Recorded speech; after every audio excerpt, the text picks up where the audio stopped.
Crossing the bridge to reality.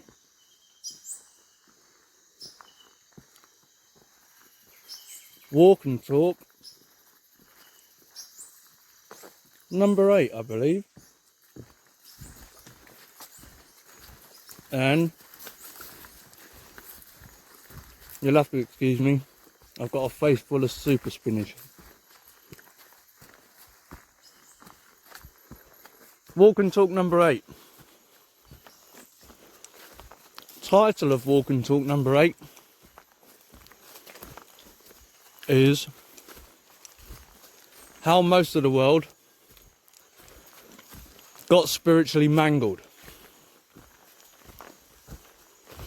Now, I told you in previous walk and talks what all life is made up of: a soul, a spirit, and a body, or a driver, 2 horses, and a cart.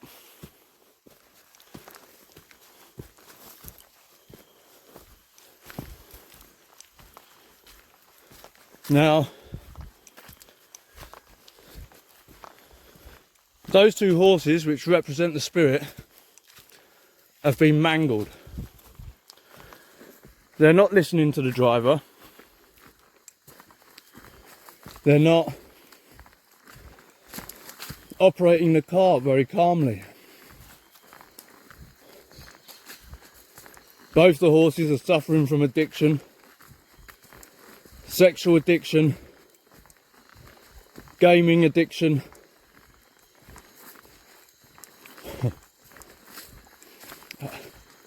drug and alcohol addiction,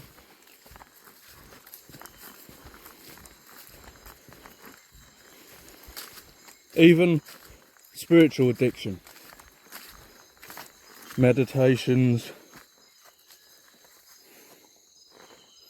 taking psychedelics. As I told you, 1 horse is male, the left horse. You have the 2 horses pulling the carriage.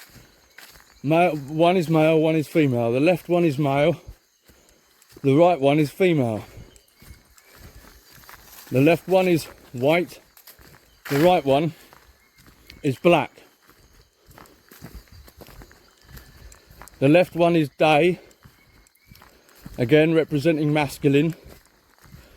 The right one is night, representing feminine. The left one is the sun, the right one is the moon. The left one is right wing. This is where they mixed it up a bit, eh? The right one is left wing. The left one is an atheist. The right one, the right hand side horse, is a theist. The left horse deals with reason. The right horse deals with intuition. The left horse deals with logic. The right horse deals with creativity. The left horse deals with science. The right horse deals with what people call spirituality, religion.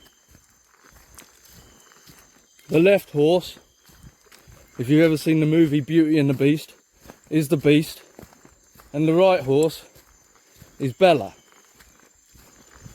If you've ever seen The Matrix, the left horse is Neo, the right horse is Trinity. If you've ever seen Fight Club, the left horse is Tyler Durden, the right horse is Marla Singer. The left horse is a dog, has dog qualities. The right horse has cat qualities. You see, now those horses are kicking off at each other, biting, snapping and kicking at each other. They're not listening to the driver. They're addicted, like I say. The right horse is after his cupcakes and his sweets.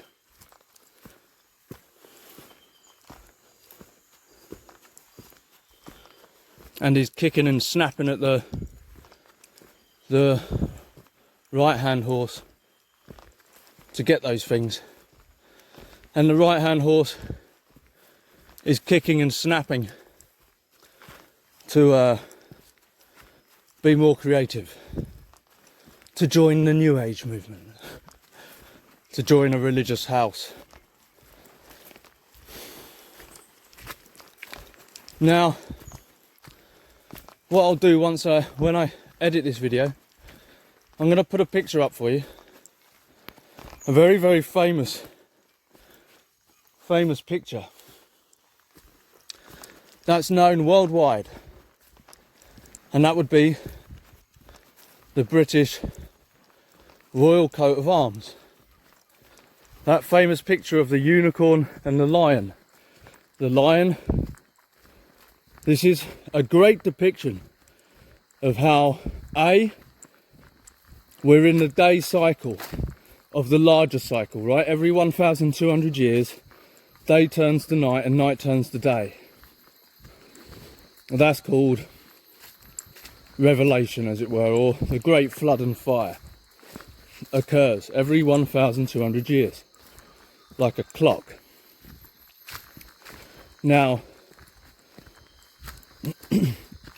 that coat of arms, I'm going to put it up on the screen now so you can look at it as I explain what's going on in this very famous symbol.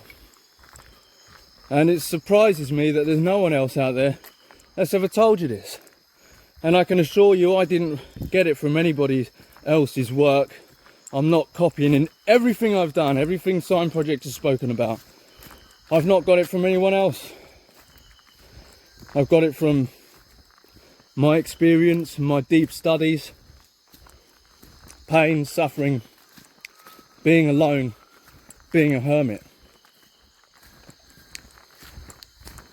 And these things being revealed to me. And the way that I explain things, as you've already seen, I do it in the most simplest ways that I possibly can. So that the audience, you, can understand what I'm saying.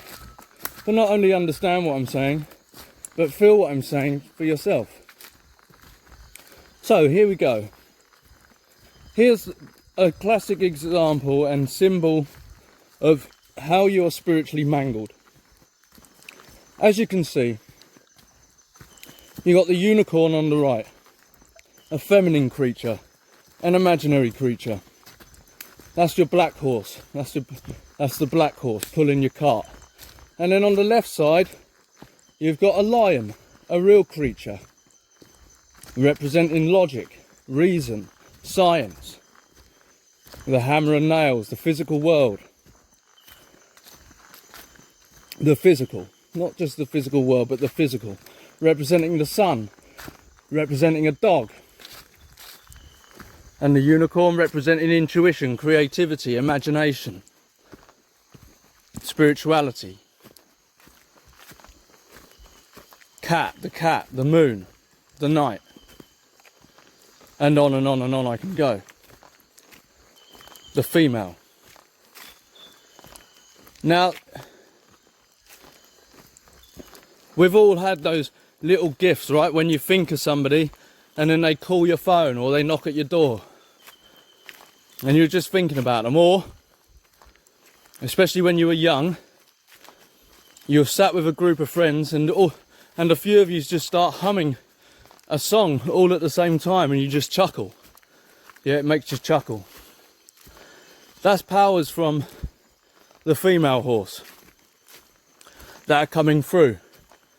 But that's quickly battered out of you. Now if you look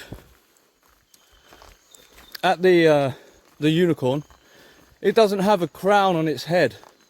It's not allowed to have the crown on its head. Instead, it's got the crown around its neck. It's got its tongue sticking out and it's looking at the lion.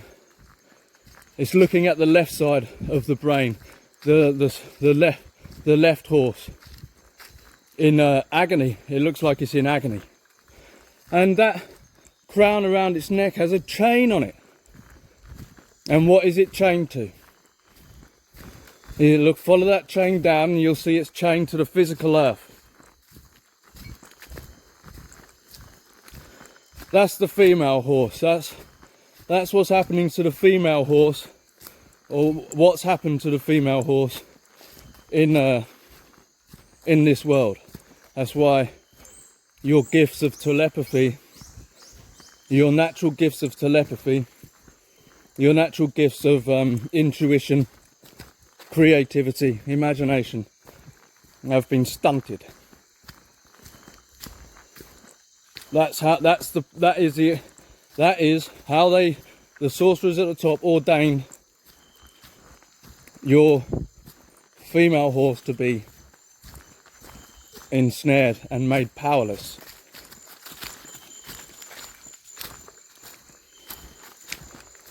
Now that poor unicorn is chained up to the physical earth, and as we know, the female is like the non-physical. Deals with intuition, imagination, creativity, spirituality, and that's been chained right up. And if you now go across and look at the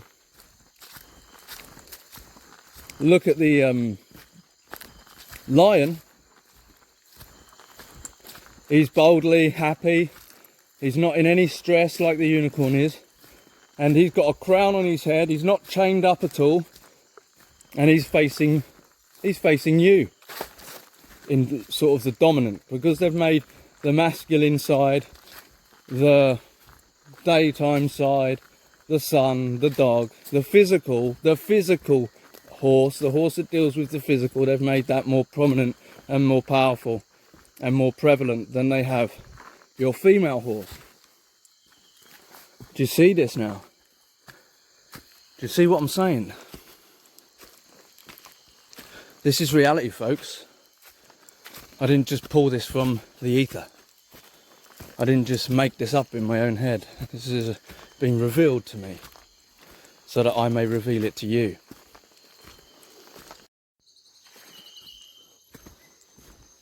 Now, if you look between the lion and the unicorn, you're gonna see a shield. Now remember what I said, the lion and the unicorn, this is basically a map of your brain and what's been done to your brain, your spirit. So if you look between the lion, the left side of the brain, and the unicorn, the right side of the brain, or spirit, or mind, or consciousness, or any number of those flipping words, if you look between them, you're going to see a shield. And on the lion side of the shield, you've got 3 lions and a harp. And on the unicorn side of the shield, you've got 3 lions and then a lion on its own. Now, the way that things really should be is the lion on its own should be on the lion side, and the harp, obviously representing entertainment, creativity, and that should be on the creative side, i.e. the unicorn side, the female side of the brain. But it's not. The lion's got creativity now, and the unicorn's got another lion. And the way that they've managed, this is how they've managed to separate both those parts, both hemispheres of your brain, both sides of your spirit. They've got, they use entertainment and war, basically. They're the 2 main factors. Entertainment and war.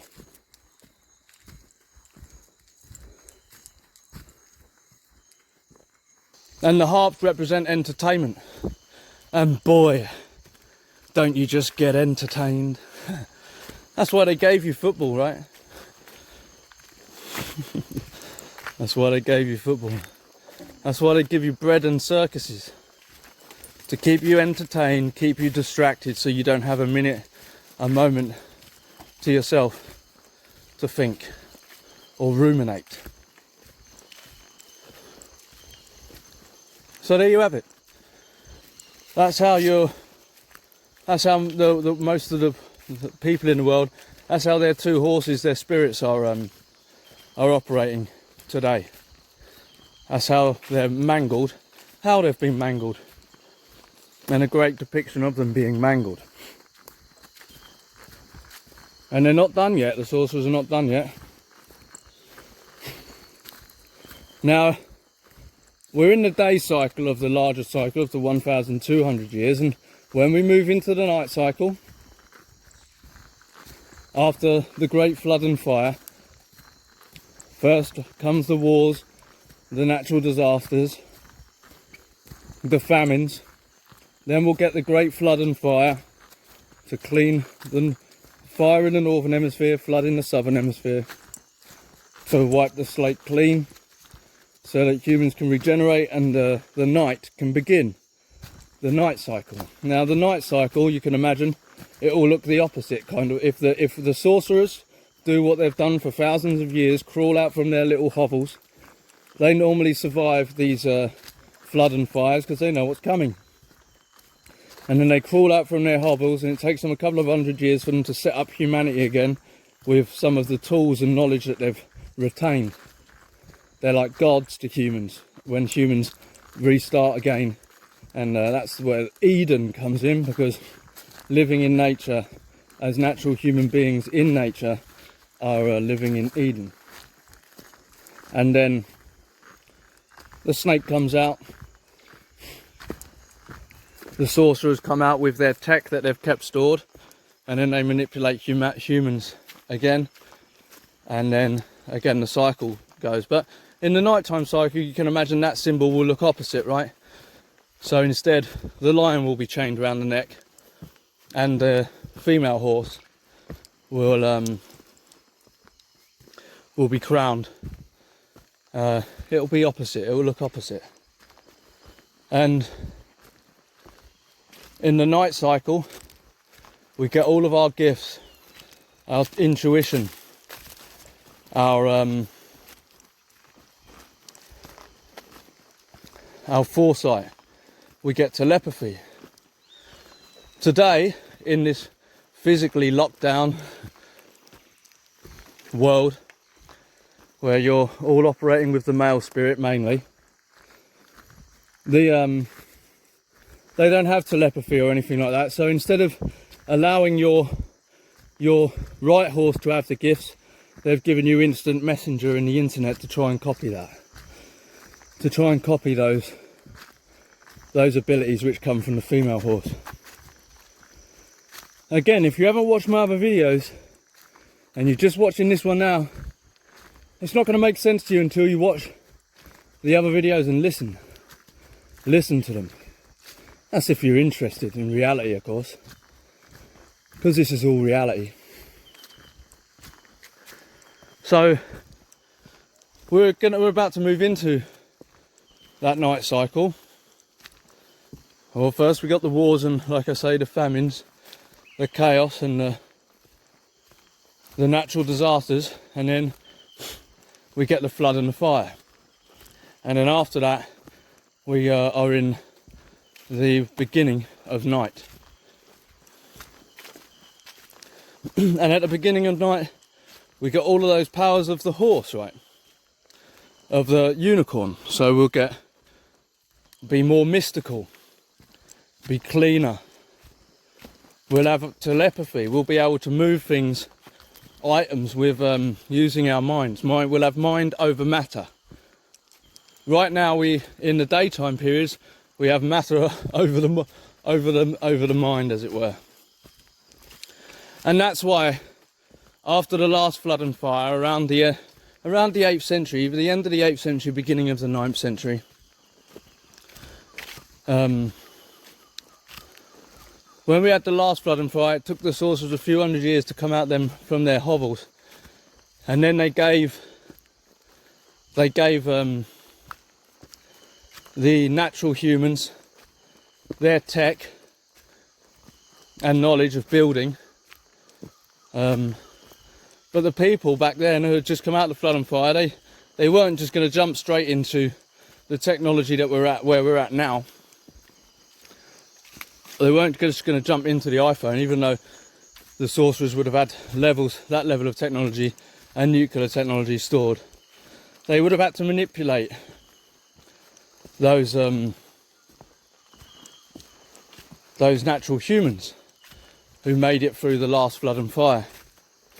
And that's why they had to slowly, okay, they would have said to the natural humans, okay, well, look, here's advanced knowledge of building, and because it's the daytime, i.e.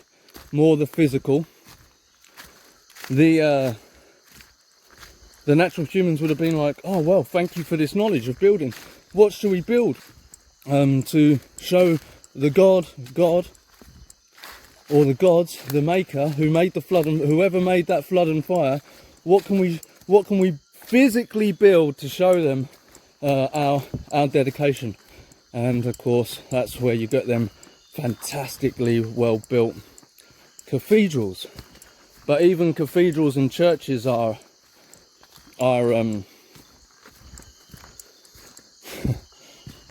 have the sorcerer's ancient, mystical,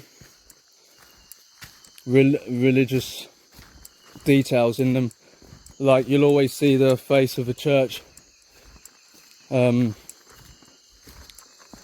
always see the face of the church has that archway, right? Like, the entrance of a church always has that archway representing the feminine, the female, and then it always has a spire representing the phallic symbol. There is some of this knowledge that I've obtained from elsewhere, and I'll give you the details of that person. He was a friend of mine. He's passed away now. He passed away a few years ago.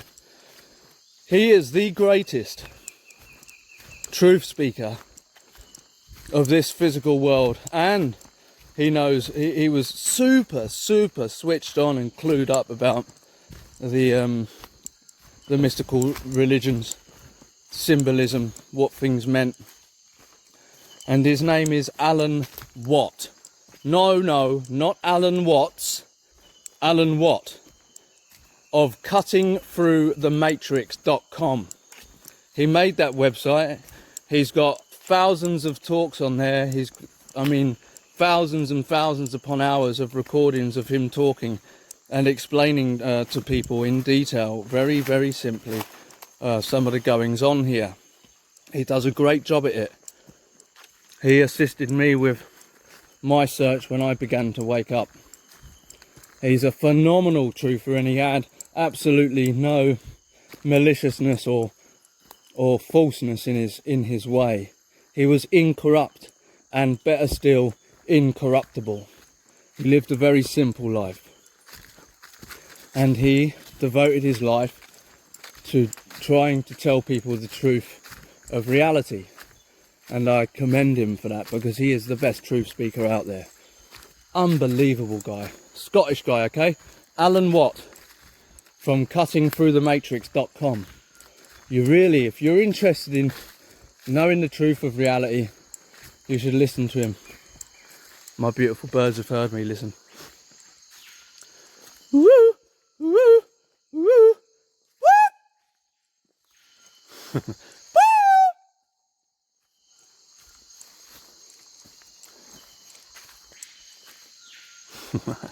I love them so much. So yeah, that's how you've been spiritually mangled. Now, the idea of enlightenment is to get, as I explained, enlightenment and illumination. It's your duty. If you want to retain your uniqueness and not be a drone in one form, i.e. uniform, if you want to retain your uniqueness and your connection to your soul, then you need to try and get those horses in line. You need to bring that lion and that unicorn that are in your head, reside in your central nervous system, your brain, what people call the mind, what people call the spirit, are those two horses, one male, one female. Or now you could say one is a lion, one is a unicorn, pulling your carriage. And once you get them in line and listening, once they start to listen to their driver instead of kicking off for this pleasure, or pulling off for that food, or tearing away with their own egos, biting and snapping at each other, twisting the cart off the off the purpose track to get their packet of genetically modified oats and whatever else, and their pawn. Woo, woo, woo.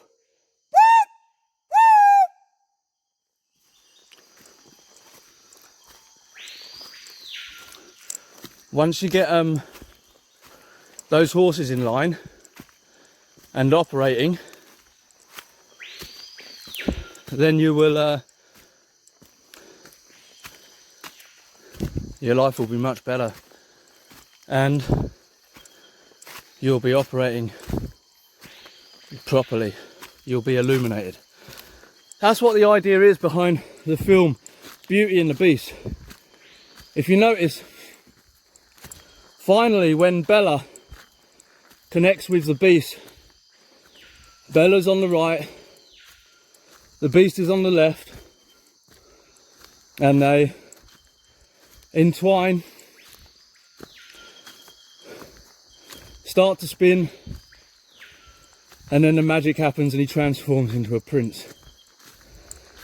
The clock, the candle, the teapot, all of those parts are elements of the male horse, of the beast. The beast represents the whole of the male horse, and all of his little friends, they represent elements of that side of the spirit, the male side of the spirit, the physical. That's why all them items are physical. The broom, the candle representing light, the clock representing time, etc. If we look at another, they become illuminated once they connect. It's a big struggle though, isn't it? The whole film's about the struggle between the black horse and your black horse trying to merge with the white horse, the male horse. Then you have another film, The Matrix. In The Matrix, you good morning, beauties. Good morning. Good morning, beauties. Then you have The Matrix. You see when Neo gets hurt, and then you see Trinity on the right, Neo on the left, and she leans in and kisses Neo. They become joined, central. The horses are operating, and then the magic happens. The Ezekiel starts to shake, and she brings Neo back to life. Another representation in movie. They've been telling you, folks. These movies have been secretly telling you. Another representation. If you look at Fight Club, look at the opening credits scene where the camera goes, is going through the brain with that music. The camera's going through his brain, i.e. the place where his major part of his spirit resides. Then it comes out of his forehead, where his third eye is, and then down his nose and to the barrel of the gun in his mouth. Tyler represents the masculine side of the brain, and Marla Singer represents the right hand side of the brain. Tyler represents the male horse, the male side of the spirit, and Marla Singer represents the female side of the spirit. That's why you never see them together in the whole of that movie. That's why he's always like, don't talk to her about me. He just you'll notice in the film if you watch it. Then at the end again, you see Marla on the right hand side, and you see Travis on because Travis is going through enlightenment and illumination. That's why he's going.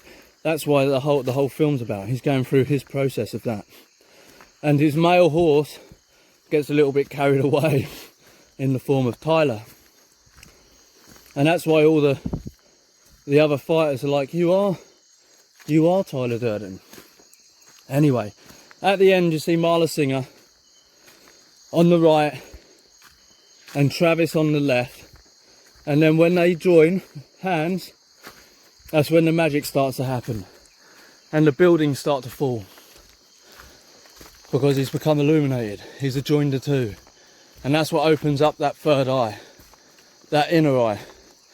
They're getting them two horses on track so that you can have a connection with your quiet little subtle driver who's just watching most people run their cart and their horses into chaos.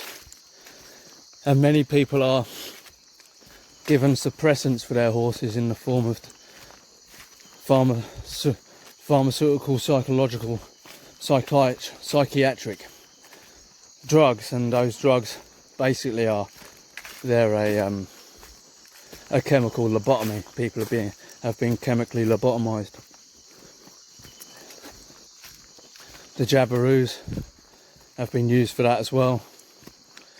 I think it was Bertrand Russell in the 40s, in a book he wrote, The Impact of Science on Society. He says very clearly, he says, we will use diet, injections and injunctions. In other words, poison people and make sure the justice system is on the side that they wish, in order to forge the type of person and character that they desire for their future, their scientific future. So I hope I've explained a fair amount. Well, I have explained a fair amount there for you, and I hope you enjoyed it. Be blessed. Be kind. Rooski! Oh, Rooski Roo, say bye-byes. Good boy. You're a good boy.